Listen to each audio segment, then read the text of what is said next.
தமிழில் நிறுத்தற்குறிகள், இங்கிலீஷில் பஞ்சுகேஷன். இங்கிலீஷில் நிறைய பேருக்கு தெரிஞ்சிருக்கும் இது என்னென்ன, இது இப்படி இந்தந்த இடங்களில் இது பயன்படுத்தணும் அப்படின்னு. தமிழில் ஒவ்வொரு விஷயத்துக்கும் என்னென்ன பயன்படுத்துகிறோம், பயன்பாடு என்னமோ ஒரே மாதிரி தான் இருக்கும். ஆனால் அதற்குரிய பெயர்கள் என்னென்னு உங்களுக்கு தெரியுமா? டிஎன்பிஎஸ்சியில் இந்த இடத்துல என்ன புள்ளி பயன்படுத்துவீங்க? முற்றுப்புள்ளியா, காற்புள்ளியா, அரைப்புள்ளியா, முக்காற்புள்ளியா அப்படின்னு ஒரு கொஸ்டின் வரும். இதில் முற்றுப்புள்ளிங்கிறது என்னன்னு தெரிஞ்சிருக்கலாம்.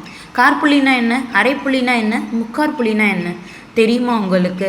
இதை பற்றி இன்னும் டீட்டெயிலாக தெரிஞ்சுக்க கீழே இருக்க லாங் வீடியோவோட லிங்க்கை கிளிக் பண்ணுங்கள். Within 5 minutes I explain you what is நிறுத்தற்குறிகள் with and examples and how their usage. இது பயன்பாடு என்ன, இதோட எடுத்துக்காட்டு என்னன்னு தெரிஞ்சுக்கலாம்.